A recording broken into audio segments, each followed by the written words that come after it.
hits the entertainment bullseye every week with her hard riding.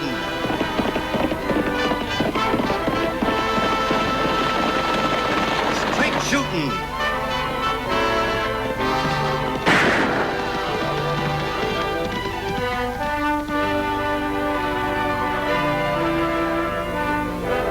And suspense.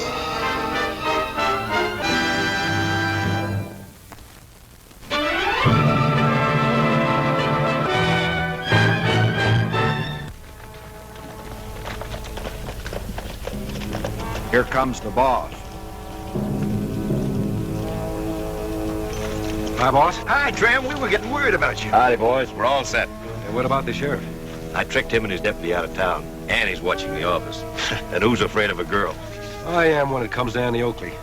Or she can make a six-gun shoot sideways. I've even got a way to get her. Potts Weber's in town with that traveling tin shop of his. Chet Sterling's over in Brockett's bar. Won't you ride on in ahead and see if you can't rip Chet into shooting up Potts' wagon? Nobody will think of tying it in with us because it's the kind of fool thing that Chet's always doing. And it'll bring Annie out in the open where we can get a shot at her. Yeah, well, as long as she ain't shooting at me.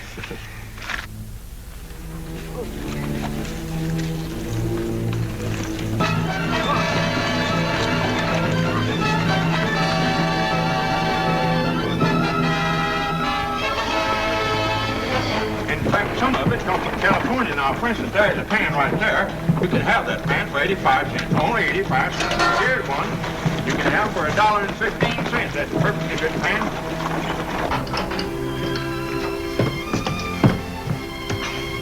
Stop playing around, Tag. Hurry up now, and don't forget to wash the back of your neck. Yes, ma'am. Hey, Annie, the soap's gone. Get it, will ya?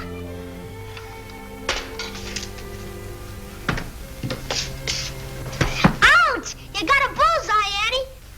But the soap's gone again. Tag, Oakley, you get your own soap. Sure wish I had a pretty gal to iron my shirts. Don't you want her for anything else, Lofty? Oh, now, Annie. Oh, now, Lofty. You get on your top horse and ride up to the Bear Valley Junction and meet Uncle Luke right away. It's important. Well, what's it all about? I'm the only deputy left in I town. can handle things around here. It's about those rustlers that are working out there. Uncle Luke might need you. I'm on my way. Now, ladies, all this merchandise I've got is all first. Hey, I bet you can't center that skillet. $5? $5. Now, for instance, there's a pan right there. Got a hole in it. What, that little hole?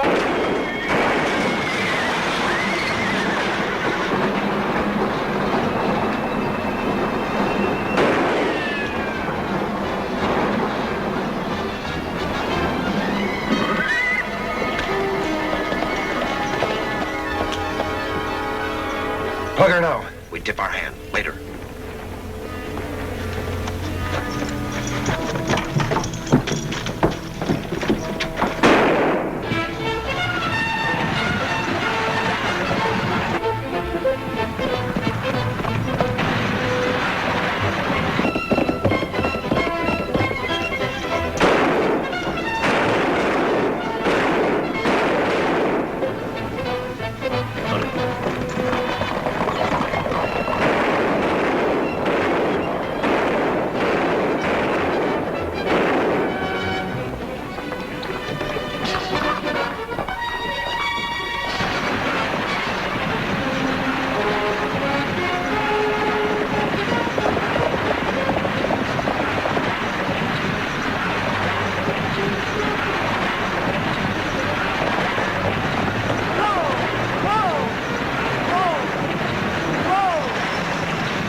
Are you all right? Whoa! Oh, the that blame wagons are going so that blame fast, I couldn't get them with that blame feet. Oh, well, I'm dad blame glad to see you're not badly hurt. That blame right. Are you able to drive back to town? You're that blame tootin'. Well, I'll get my horse. Yeah. Oh.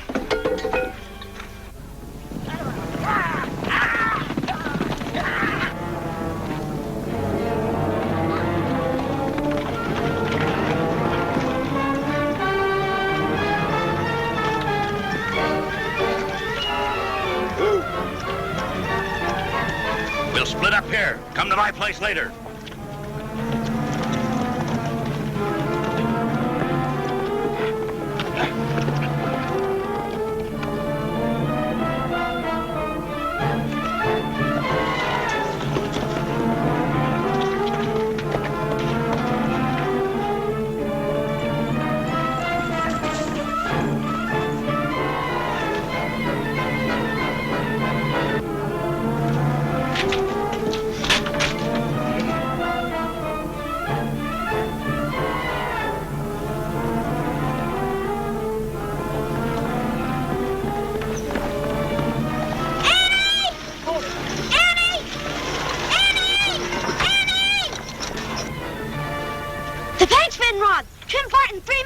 You did it. Trim Barton? Yeah, I saw him take the sack right into his home.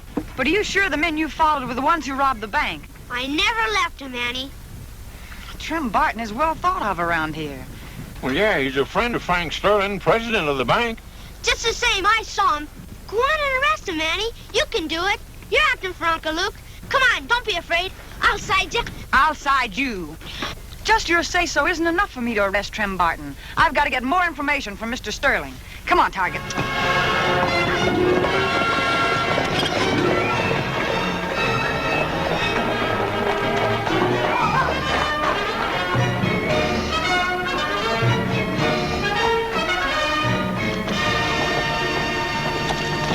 Where do you think you're going? To the bank with you.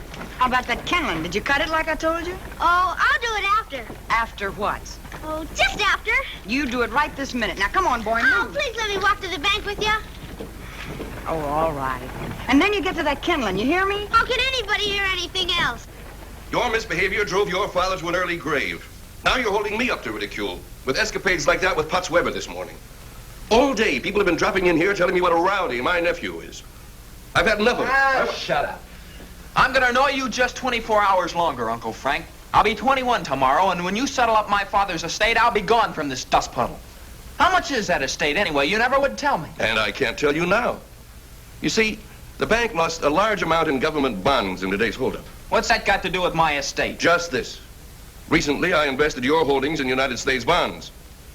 Now, if those bonds are amongst those stolen today, you won't have much coming.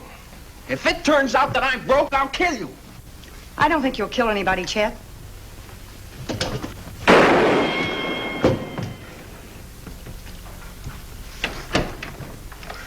You know, I'm getting awful tired of shooting things out of your hand. Now, you be a good boy, or Annie'll spank. We were discussing my nephew's inheritance, and his temper slipped a little. Must have slipped a long way. You were ready to commit murder. Killing him wouldn't be murder. Now, look, Chester. A complete checkup is being made now. If you'll return at 8 o'clock tonight, I'll have more information for you. It better be good. His temper still seems to be slipping. I don't know what to do about Chester. Ever try putting him to work? Work, Chester? You don't know him. Maybe I know him better than you think I do. But I didn't come here to talk about Chester. I'd like to get some information on the holdup. There isn't much I can tell you now. They were masked, and there was a great deal of excitement. Well, maybe I'd better come back tonight and get your report on the losses, Mr. Sterling. Why? Where's the sheriff? Well, Uncle Luke is investigating some rustling up in Bear Valley. He and Lofty Craig should be back tonight or tomorrow.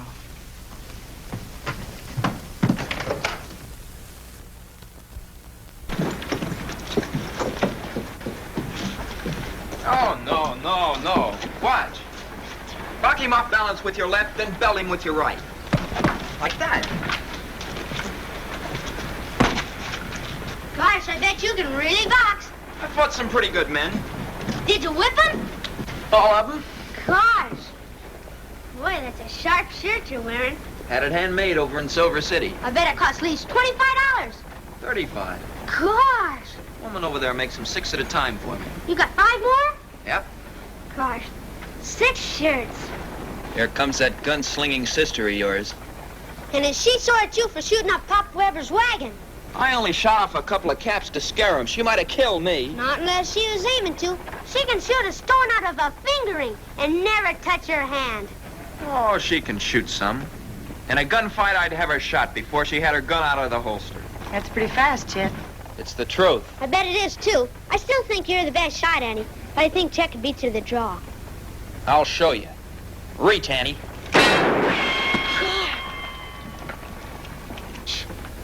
You bounce that bullet off that stove. Sure. If your angle's right, you can just about figure which way your ricochet will go. Maybe I better shut up about being so fast on the draw. Mm-hmm. That kind of talk only leads to trouble. No matter how good you are, there's always somebody that's just a shade better. You know, you ought to stop talking about killing people, too, Chet. Folks don't like that kind of talk in a man. Yeah? Well, let me tell you something. Just because you're good with a gun, you think you can tell people what to do. Well, folks don't like that in a girl either. Especially me. I like my girls feminine. Well, maybe I'm pretty good in that department, too. Come on, Tag. What's the matter, Annie? You stewing about Chet Sterling? I wish you'd quit. Chet's a good guy. He's a good guy for you to stay away from. Boys aren't expected to have any sense, but grown men are expected to have some. And bother Chet Sterling. I'm worried about Trim Barton. What for? He just went in the bank. That's twice he's been to the bank today. Maybe he's going to deposit the withdrawal he made this morning. Say, while he's in the bank, let's run over and take a look at his place. Oh, Tag, run over to the blacksmith shop and borrow a pair of hoof clippers. What for? Never mind, just do it. All right, all right. That pyramid's into a tidy sum, Trim. You took $12,000 in currency. That was Treasury Department money, earmarked for the Denver Mint. Now, they'll make that good. And then... Say, if that's the case, why not double the ante? In what way? Tell them the bandit's got 24,000. Well, that's a good idea, Trim. You're quite a financier. We'll do that. Then, there are the bonds. $70,000 worth. I've already paved the way to tell my nephew that they were his bonds. That show-off isn't gonna like that. Now, he's already threatened to kill me. He won't. Just talk. Precisely my view. What did you do with the bonds and the money, Trim? Put the sack away where no one will ever find it or even think of it. And where would that be? In the coal scuttle in my living room. That's very good, Trim. We'll divide it tomorrow. And if you're staying in town, let's have dinner together. Oh, I'm sorry, I can't. I promised Phil Copey I'd ride over to his ranch for supper tonight. I need a shave. I'll see you later, Frank. Right.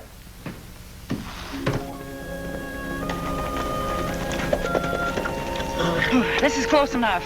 Remember what I told you now. I don't know if it's gonna work. You do as I told you, and it will. Come on, Tag. Come on.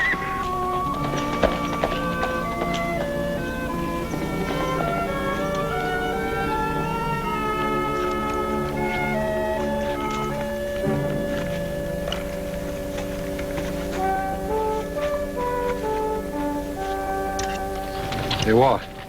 Here comes that Oakley brat. Wonder where her shooting sister is.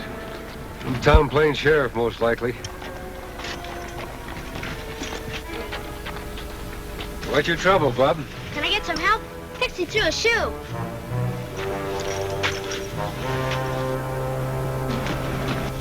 Well, the shoe came off clean. Didn't bust the hoof up none. And they gonna kill that crowbait to go back to town barefoot? Pixie ain't no crowbait, and no horse of mine's going barefoot. Ah, there's a real hand. Looks to his horse first.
Trem. You didn't expect me, Frank. Of course I didn't. You said you were going to Kobe's. And I did. But all through supper, something kept telling me I'd better get back. You timed it well, Frank. I wasn't gone over 2 hours. What are you talking about? You brazen hypocrite! You stole the money at Bonds while I was at Kobe's. You must be crazy. I haven't been out of this office. Can you prove that? No, I can't, but... You see, it had to be you. You were the only other person on earth who knew where they were. I tell you, You tell me nothing. Come up with the bonds and money fast.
Chet, what's going on here?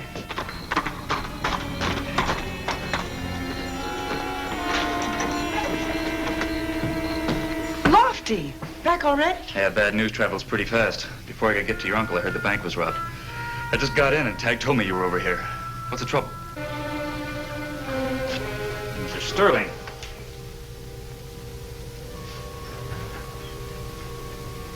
He's dead.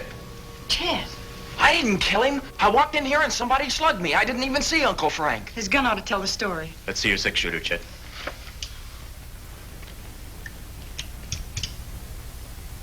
One shell's been fired. That's impossible. I cleaned that gun after I fired it this morning. Is the barrel clean, Lofty? Well, Craig, what's going on here? Well, we're just... We'd like to know what you're doing here, Mr. Barton. I don't have to answer your... I'll ask it, Trem. What are you doing here? Well, nothing really. Frank Sterling's an old friend. I saw the light, thought I'd drop in for a chat. Where is Frank? Frank Sterling's been murdered. I'm holding Chet. I'll ask you to verify that one cartridge out of his six-shooter's been fired. Oh, wait a minute, Lofty. I want to see the gun before... Never hand a man a cocked gun like that, Craig. Now 2 cartridges have been fired. I wish that hadn't happened. I'll have to lock you up, Chet. I'll hold his gun, Lofty. Here.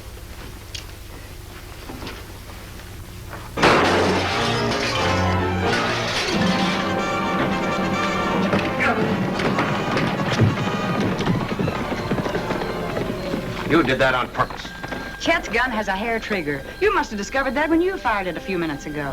Well, yes, it has, but... Craig, I demand you organize a posse and get Chet Sterling. He got away in my horse. Just how far do you think you'll get till daylight? She's right, Trem. There is one thing you can do, though, Lofty. Arrest Trem Barton for Frank Sterling's murder. What? Oh, you little wildcat. Handcuff him to the wagon, Lofty. I want to show you something.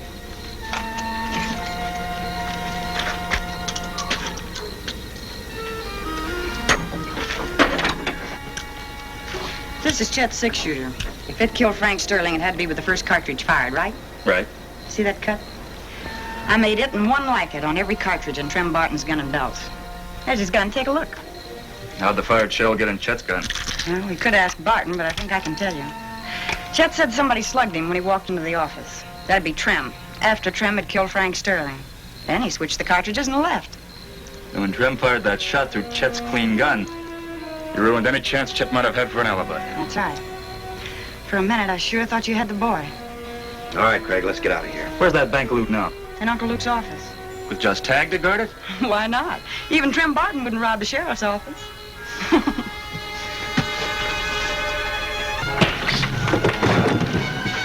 You're wrong, Annie.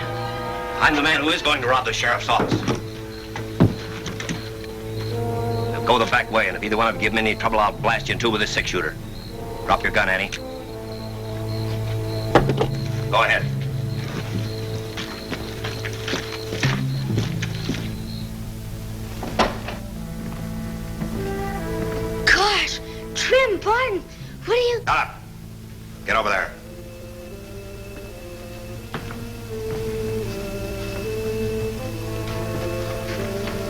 Where are the bonds and the money? I don't know. Where are they? They're in the bottom drawer of the desk. Get over there.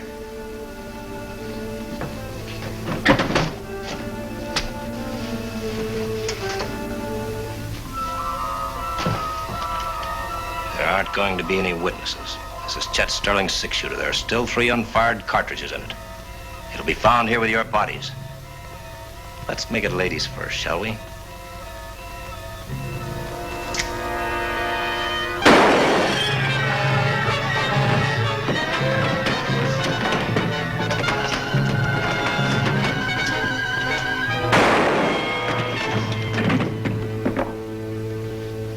I thought you'd be miles from here by now. I'm not running away from a murder I didn't commit. I quit Lofty's horse a block from the bank. I'm no horse thief either, and sneaked back. When you left Uncle Frank's office, I picked up your gun and followed you here. I waited as long as I dared. I wanted to see how far Trim Barton would go. He went the whole distance, all right. And so did you, Chet. Right.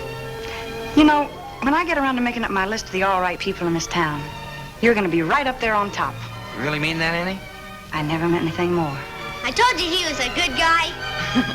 And my brother knows a good guy when he sees one. Gosh.